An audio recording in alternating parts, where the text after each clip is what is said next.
Hi students, myself is Adesh and in this practical session I am starting just a sample program run in Java.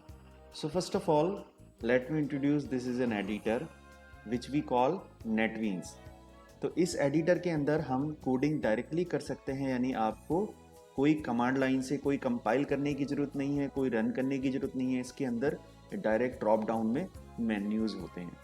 तो दो तरीके हैं आपके sample program को run करने के लिए। आप कोई भी जावा का प्रोग्राम बनाते हो तो आप किस तरीके से रन कर सकते हो, या तो आप उसको किसी एडिटर के अंदर कोड करिए उसका, जैसे मैं इस एग्जाम्पल के अंदर कर रहा हूँ, या फिर आप कोई भी एक normal window for example notepad वगैरह में आप फाइल बनाइए, उसको .java एक्सटेंशन से सेव करिए और फिर उसको कमांड लाइन से उसको कंपाइल करिए और रन करिए। तो मैं दोनों तरीके इसके अंदर आपको बताने वाला हूं। अगर सपोज आपको पहला प्रोग्राम बनाना है जावा के अंदर, जिसको मैं सैम्पल प्रोग्राम का नाम देता हूं, तो किस तरीके से आप वो प्रोग्राम बनाएंगे और एडिटर के अंदर वो प्रोग्राम आप किस तरीके से बनाएंगे और कमांड लाइन से वो उस प्रोग्राम को आप किस तरीके से रन करेंगे। तो कमांड लाइन से प्रोग्राम बनाने के लिए आपके पास सिर्फ जेडी का इंस्टॉल हो तो भी चलेगा, बट अगर आप कोई एडिटर यूज कर रहे हैं तो एडिटर पहले आपको इंस्टॉल करना पड़ेगा। इस एग्जाम्पल के अंदर मैं आपका एडिटर इंस्टॉल में जिसके अंदर काम करके दिखा रहा हूँ, उस एडिटर का नाम है नेटबीन्स IDE। IDE मतलब इंटीग्रेटेड डेवलपमेंट एनवायरनमेंट, यानी इसके अंदर सारा जो डेवलपमेंट का एनवायरनमेंट है वो सारा अवेलेबल होता है। तो सबसे पहले इसकी कुछ विंडोज़ के बारे में जान लेते हैं। ये जो विंडो आपको इधर लेफ्ट में दिख रही है, इसको बोलते हैं प्रोजेक्ट एक्सप्लोरर विंडो, यानी इसके अंदर जितने प्रोजेक्ट आपने इसमें ओपन कर रखे होंगे वो यहाँ पर आपको दिख जाएंगे। तो अभी जैसे बाय डिफ़ॉल्ट ये प्रोजेक्ट जो एक्सपेंड हो रखा है, इसका नाम मैंने रखा हुआ है टेकी आदेश डेमो। दूसरे प्रोजेक्ट भी इसके अंदर ओपन हो सकते हैं, जिस पे आप क्लिक करोगे वो प्रोजेक्ट ओपन हो जाएगा। उसके बाद ये नीचे जो आप देख रहे हैं ये कर्सर, ये है आपकी आउटपुट विंडो, यानी जब आप प्रोग्राम रन करोगे तो कुछ भी कंसोल वाली जो आउटपुट आएगी वो आपको यहाँ पर दिखाई देगी, राइट। इसी तरीके से अगर आप विंडो में जाके और भी विंडो यहाँ पर मल्टीपल विंडो देख सकते हो। ये आउटपुट विंडो है, ये आपकी प्रोजेक्ट विंडो अगर आपको देखनी है। इसी तरीके से और भी कई सारी विंडो हैं। पैलेट विंडो भी होती है जब आप ड्रैग एंड ड्रॉप करके कुछ डिजाइनिंग का कॉन्सेप्ट यूज करना चाहते हो। तो चलिए सबसे पहले ये कोडिंग की मेन विंडो है जो बीच में दिख रही है, यानी मुझे कोड यहीं पर लिखना होता है। तो सबसे पहले हम स्टार्ट करते हैं। ये मैंने एक एम्प्टी जावा फाइल बनाई है। अगर आपको पूरा देखना है कि आप जावा फाइल कैसे बनाएंगे, तो सपोज ये मेरा प्रोजेक्ट है। प्रोजेक्ट आपको एक ही बार बनाना होता है। वो कैसे बनाएंगे, आप फाइल में जाके न्यू प्रोजेक्ट कर देंगे, वहाँ पे आप नाम भी दे सकते हैं। जैसे इस एग्जाम्पल के अंदर मैं आपको वो भी करके दिखा देता हूँ। अगर आप कोर जावा की एप्लीकेशन बना रहे हैं तो आप जावा में जावा एप्लीकेशन को सिलेक्ट करिए। उसके बाद नेक्स्ट, यहाँ पर आप नाम दे दीजिए और आप पाथ को भी ब्राउज कर सकते हैं, आपका वो प्रोजेक्ट कहाँ पर सेव होगा। तो जैसे मैं इसका नाम, प्रोजेक्ट का नया नाम दे देता हूँ जावा डेमो, राइट। और मैं यहाँ पर कर देता हूँ, अगर मुझे पाथ बदलना है तो मैं पाथ बदल दूंगा, अदरवाइज मैं फिनिश कर देता हूँ। तो मैंने इसको फिनिश कर दिया तो एक नया ही प्रोजेक्ट बन जाएगा, ठीक है। तो इसके अंदर अब आप देख रहे हो जावा डेमो नाम का एक नया प्रोजेक्ट बन चुका है। उसके अंदर एक पैकेज बन चुका है, ये जो है इसको हम पैकेज बोलते हैं, और इसके अंदर ये जावा की एक फाइल है। तो फाइल अगर आप देखोगे तो जावा डेमो नाम की एक फाइल इसके अंदर ऑलरेडी बन चुकी है, जिसके अंदर मेन फंक्शन भी है ना। तो या तो आप इसी के अंदर कोडिंग लिखना स्टार्ट कर दो, या अगर आप जावा की एक नई क्लास बनाना चाहते हो तो आप इस पैकेज के अंदर अगर आपको बनानी है तो आप कैसे बनाएंगे, देखिए मैं बता देता हूँ। राइट क्लिक करिए न्यू, और यहाँ से आप सेलेक्ट कर लीजिए जावा क्लास। तो मैं इस जावा क्लास का मुझे जो भी नाम रखना है वो मैं नाम यहाँ पर दे सकता हूँ। जैसे फॉर एग्जांपल मैंने एग्जांपल दिया मेन डेमो, ये मैंने इसका नाम दे दिया मेन डेमो, राइट। तो मैं इसको फिनिश कर दूंगा। अब ये देखिए पैकेज में किस पैकेज के अंदर जा रही है, जावा डेमो पैकेज के अंदर। तो आप डिफ़ॉल्ट पैकेज भी ले सकते हैं, इस पैकेज को आप हटा सकते हैं। तो मैं यहाँ पर इसको फिनिश कर देता हूँ। तो ये क्लास बन गई, राइट। इस क्लास के अंदर अभी देखिए मेन फंक्शन नहीं है, तो अगर मैं इसको रन कराऊंगा तो मुझे इसके अंदर मेन बनाना पड़ेगा। तो मेन भी मैं इसके अंदर बना लेता हूँ, यानी एडिटर आपकी हेल्प कर रहा है कि आप किस तरीके से अगर क्लास का नाम वहाँ पर रखेंगे। तो क्लास, पैकेज, ये कुछ चीज़ें उसने ऑटोमेटिकली ही डिक्लेयर कर दी यहाँ पर, राइट। तो अब आपको एडिशनल कोड लिखना है, यानी क्लास तो बन चुकी है बट आपको मेन बनाना है, उसके अंदर कोई फंक्शन बनाना है, वेरिएबल डिक्लेयर करने, वो काम तो आपको करना ही पड़ेगा। तो इसके अंदर मैं मेन बना देता हूँ। मेन किस तरीके से बनाते हैं, पब्लिक स्टैटिक वॉइड मेन, इसके अंदर हम पास करते हैं स्ट्रिंग का एरे, राइट। ये तरीका होता है हमारा मेन बनाने का। तो ये मैंने मेन फंक्शन बना दिया। इसके अंदर मुझे जो भी काम करना है अब वो मैं काम यहाँ पे शुरू कर सकता हूँ। सबसे पहले हमारा सैम्पल प्रोग्राम है, इसके अंदर हम एक जस्ट एक मैसेज प्रिंट करते हैं, system dot out dot print ln. Ln का मतलब होता है यानी आपका प्रिंट करने के बाद जो कर्सर है वो नेक्स्ट लाइन में मूव कर जाएगा, तो वो हम यहाँ पर प्रिंट एलन का यूज़ कर रहे हैं। अगर आप चाहते हो तो प्रिंट का भी यूज़ कर सकते हो, फिर कर्सर प्रिंट करने के बाद सेम लाइन पर ही बना रहता है। तो मैं यहाँ पर एक मैसेज दे देता हूँ, वेलकम टू जावा प्रोग्रामिंग, ये मैंने मैसेज दे दिया, राइट। किस कमांड से दिया मैंने, system dot out dot print ln. इसको भी समझ लेते हैं। इसके अंदर प्रिंट एलन जो है वो हमारा फंक्शन है, सिस्टम हमारी एक इनबिल्ट क्लास है, उसके अंदर हम आउट रेफरेंस वेरिएबल की तरह से यूज़ करते हैं। ये मैं लेटर ऑन थियोरेटिकल में आपको पूरा एक्सप्लेन करूंगा, system dot out dot print Elon. तो this is a class, this is a reference variable and println is a function. तो उसके अंदर हम ये मैसेज पास कर रहे हैं, वेलकम टू जावा प्रोग्रामिंग। तो इसकी आउटपुट क्या आएगी, आइए वो देख लेते हैं। तो चलिए मैं इसको रन करता हूँ। मैं यहाँ पर डायरेक्ट राइट क्लिक करके रन कर सकता हूँ, या मैं ऊपर से भी यहाँ पर रन फाइल, और इसका शॉर्टकट भी आपको दिख रहा होगा शिफ्ट F6। आप कोई सा भी तरीका यूज़ कर सकते हैं, either just click on the run file और give the shortcut command shift plus F6, या फिर आप यहाँ पर राइट क्लिक करिए, यहाँ पर भी आपको ऑप्शन मिल जाएगा रन फाइल। तो मैं इस रन फाइल पे क्लिक करता हूँ और आप देखेंगे तो जो आउटपुट विंडो है यहाँ पर हमारी आउटपुट डिस्प्ले हो जाएगी। अभी ये प्रोग्राम रन हो रहा है और ये हो चुका है, तो ये आपको आउटपुट मिल चुकी है। ये था हमारा सैम्पल प्रोग्राम, अगर हम यूज़ करते हैं नेटबीन्स आईडी। अब दूसरा तरीका है, अगर आप इक्लिप्स भी करेंगे तो उसमें भी इसी तरीके से करना होता है, जस्ट उसके ऑप्शन थोड़े से GUI में अलग मिल जाएंगे। बट मैं इस एग्जांपल के लिए आपको नेटबीन्स का एडिटर लेके चल रहा हूँ, आप कोई सा भी एडिटर ट्राई आउट कर सकते हो। अगर आपको यही प्रोग्राम बनाना है नोटपैड के अंदर, तो आप किस तरीके से बनाएंगे उसका एग्जाम्पल मैं आपको दिखा देता हूँ। यही कोड आपको, सेम कोड आपको किसी फोल्डर में सेव करना पड़ेगा, राइट। आप कहीं जावा की फाइल बनाओगे तो कहीं तो सेव हो रही होगी, ये फाइल भी कहीं ना कहीं सेव हो रही है। जहाँ पर हमारे प्रोजेक्ट की लोकेशन थी वहाँ पर ये फाइल एक्चुअली सेव हो रही है। तो सबसे पहले आप नोटपैड की फाइल बना लेते हैं हम एक, या नोटपैड अगर आप यूज़ नहीं कर रहे हैं तो notepad plus plus, visual studio code, कोई भी ऐसा एडिटर हो जिसके अंदर आप कोडिंग कर सकें या फिर टाइप कर सकें, उसके अंदर आप वो फाइल बना सकते हो और उसका एक्सटेंशन आपको डॉट जावा देना है। तो सबसे पहले मैं एक फोल्डर के अंदर चलता हूँ जहाँ पर मुझे फाइल बनानी है। मैंने यहीं पर एक फोल्डर का नाम बना रखा था जावा प्रोग्राम्स, ये मेरा फोल्डर है, इसके अंदर हम एक जावा की फाइल बना लेते हैं। तो ऑलरेडी इसके अंदर काफ़ी सारी जावा की फाइल बनी पड़ी हैं। मैं राइट क्लिक करके यहाँ पर एक न्यू फाइल क्रिएट कर लेता हूँ। राइट क्लिक करना है मुझे, एक टेक्स्ट डॉक्यूमेंट के लिए एक फाइल आ गई। इस टेक्स्ट डॉक्यूमेंट के अंदर मुझे क्लिक करना है,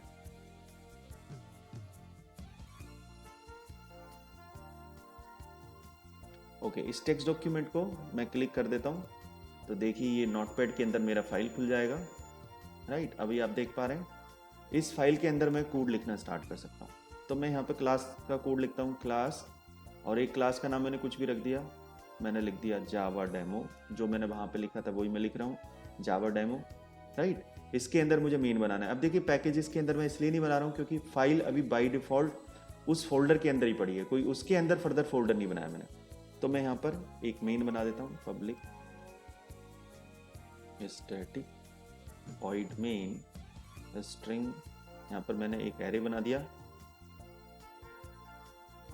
और ये मेरी क्लास शुरू हुई, ये मेरा मेन बन गया। इस मेन के अंदर मैं कुछ भी कमांड लिख देता हूँ, जैसे अभी मैंने लिखा system.out.println this is Java file run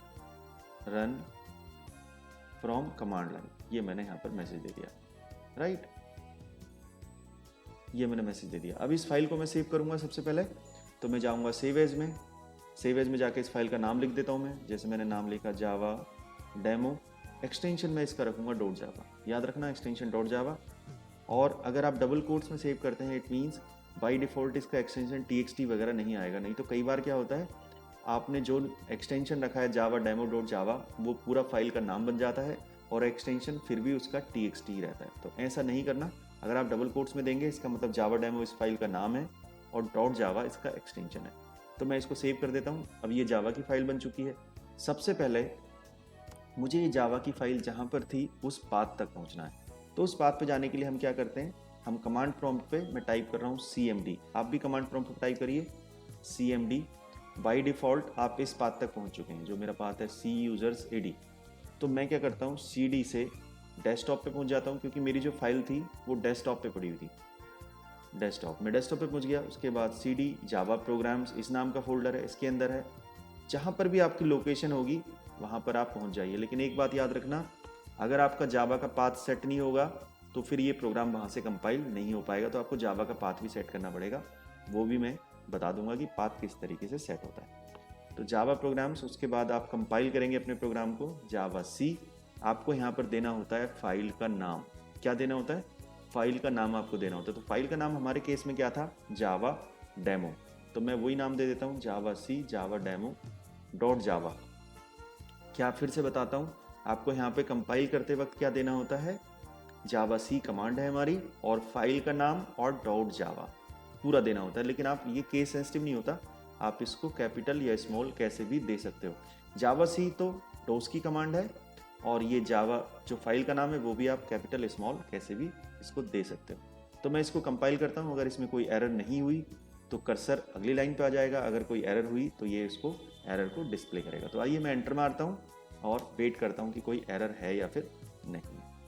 चलिए देखते हैं। तो देखिए इसमें कोई एरर नहीं आई, क्योंकि हमारे प्रोग्राम के अंदर जो हमारा प्रोग्राम बना हुआ था, ये पीछे दिख रहा होगा आपको, उसके अंदर कोई एरर इसने नहीं दिखाई।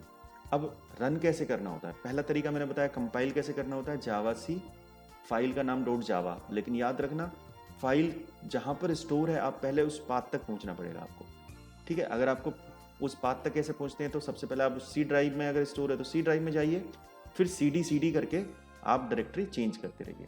तो अब बात करते हैं जो हमारी क्लास है जावा की क्लास, वो रन कैसे होती है। तो रन करने के लिए हमारे पास कमांड होती है जावा, और मुझे क्लास का नाम देना होता है। लेकिन एक बात याद रखना, जो हमारी क्लास का नाम होता है वो हमारा केस सेंसिटिव होता है। यानी इसके अंदर अगर मैंने जावा डेमो J और D कैपिटल में दिया है तो मुझे यहाँ भी कैपिटल में ही देना पड़ेगा, जावा डेमो। ये है मेरा कमांड लाइन से रन करने का तरीका। तो जावा डेमो सिर्फ जावा और क्लास का नाम देना होता है, उसके बाद डॉट जावा नहीं लगाना होता। तो मैं इसको एंटर मारूंगा तो जो मेरी एक्सपेक्टेड आउटपुट थी वो यहाँ पर आ जाएगी। वहाँ पर मेरी आउटपुट विंडो के अंदर दिख रही थी, इसके अंदर वो मेरी आउटपुट यहाँ पर आ जाएगी कंसोल के ऊपर। तो आइए देखते हैं। आ गया message, this is Java file run from command line. ये मैसेज वो था जो हमने वहाँ पर लिखा था। तो ये तरीका होता है आपका रन करवाने का प्रोग्राम को, जो आप कमांड लाइन से रन करवा सकते हो। इसके लिए दो तरीके बहुत इंपॉर्टेंट है। सबसे पहले आपको पाथ सेट करना पड़ेगा, तभी आपको जावा सी जावा ये कमांड वहाँ पर मिलेंगी। और जब आप कंपाइल या रन करेंगे तो उस पाथ तक आपको पहुँचना जरूरी है, क्योंकि अगर आप सोचो आप सी ड्राइव में ही उस प्रोग्राम को कंपाइल करने लग जाएंगे तो सी ड्राइव में आउटर में तो नहीं है ना वो प्रोग्राम किसी फोल्डर के अंदर पड़ा हुआ। तो पहले आपको उसकी एक्चुअल लोकेशन तक पहुँचना पड़ेगा, फिर आप जावा सी या फिर जावा की कमांड चला सकते हैं। अब हम, जब मैंने आपको ये कमांड लाइन वाला बताया तो एक चीज़ और बता देता हूँ कि कमांड लाइन से हम कुछ आर्ग्यूमेंट भी पास कर सकते हैं अपने जावा के प्रोग्राम के अंदर। तो वो किस तरीके से करते हैं, आइए चलते हैं वापस कोड विंडो की तरफ। कोड विंडो में सपोज इस बार मैं ये प्रोग्राम बना रहा हूँ कि कमांड लाइन से मुझे अपनी एज एंटर करनी है, और उसको जस्ट प्रिंट करना है। तो कमांड लाइन आर्ग्यूमेंट से जो हम वैल्यू लेते हैं वो इस एरे के थ्रू लेते हैं। ये एरे दिख रहा है यहाँ पे, string A of A array. तो इस एरे के थ्रू हम यहाँ पर कमांड लाइन इनपुट ले सकते हैं। वो कमांड लाइन पास कैसे करेंगे वो मैं अभी आपको एक्सप्लेन कर रहा हूँ।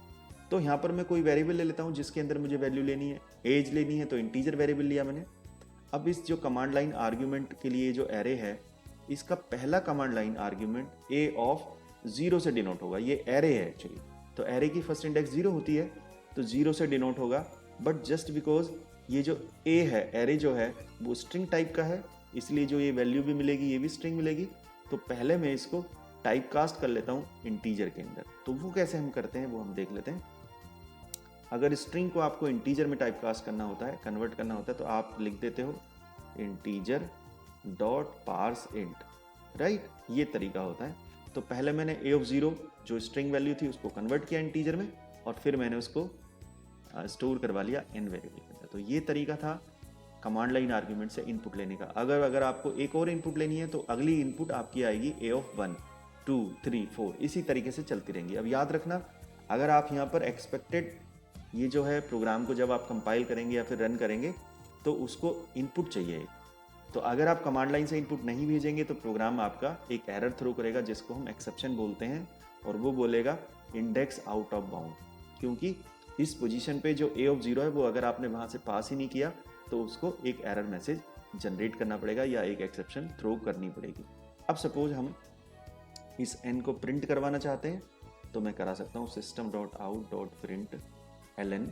अब इसमें देखिए जावा के अंदर हम एक मैसेज प्लस एक वेरिएबल की वैल्यू कॉन्केटिनेट कैसे करते हैं। तो आपको जो मैसेज देना है वो आप इस तरीके से दे सकते हैं, दानी मैं लिख देता हूँ माई एज इज, ये तो मेरा मैसेज था, प्लस उस वेरिएबल की वैल्यू, तो आप इसमें प्लस करके कॉन्केटिनेट करते हैं, यानी ये मेरा मैसेज हो गया माई एज इज और n की वैल्यू आ जाएगी। तो याद रखना वेरिएबल आप सबसे पहले डिक्लेयर करोगे तभी उसको यूज कर पाओगे, यानी अगर मैं ये वाली लाइन नीचे कर देता हूँ और इस लाइन के बाद तो वो एरर थ्रो करेगा। क्यों करेगा? क्योंकि n अभी आपने डिक्लेयर ही नहीं किया, आप यहाँ पर यूज नहीं कर सकते, तो पहले आपको वेरिएबल डिक्लेयर करने ही पड़ेंगे। तो इस एग्जाम्पल के अंदर जो मैं इनपुट पास वहाँ से पास करूँगा एज की, वो वैल्यू यहाँ पर प्रिंट हो जाएगी। तो आइए चलिए इसको देखते हैं। तो इसको दोबारा से रन करने से पहले हमें इसको सेव करना होता है फाइल को दोबारा। जब भी आप कोई सोर्स फाइल में चेंज करेंगे आपको पहले उसको सेव करना पड़ेगा। वापस हम कमांड प्रॉम्प्ट पे जाते हैं, तो मैं उस विंडो पे फिर से चला जाता हूँ, ये मेरी विंडो आ गई। अब अगर मेरे उस फाइल में चेंज हुए हैं तो पहले मुझे उस फाइल को कंपाइल करना पड़ेगा, क्योंकि जब मैं कंपाइल करता हूँ तब मेरी उस सोर्स फाइल की क्लास फाइल जनरेट होती है और जो हमारी रन होती है वो क्लास फाइल ही होती है। तो अगर आप कंपाइल नहीं करेंगे तो उसकी नई क्लास फाइल जनरेट नहीं होगी, तो जो चेंजेज आपने करे हैं वो रिफ्लेक्ट नहीं होंगे, पुरानी ही आउटपुट आती रहेगी। जैसे अभी अगर मैं जावा डेमो को अगर मैं रन कर देता हूँ तो पुरानी आउटपुट आ जाएगी, क्योंकि सोर्स फाइल में चेंज हुए हैं, अभी आपने उस फाइल को कंपाइल नहीं किया। तो सबसे पहले हम उस फाइल को कंपाइल कर लेते हैं।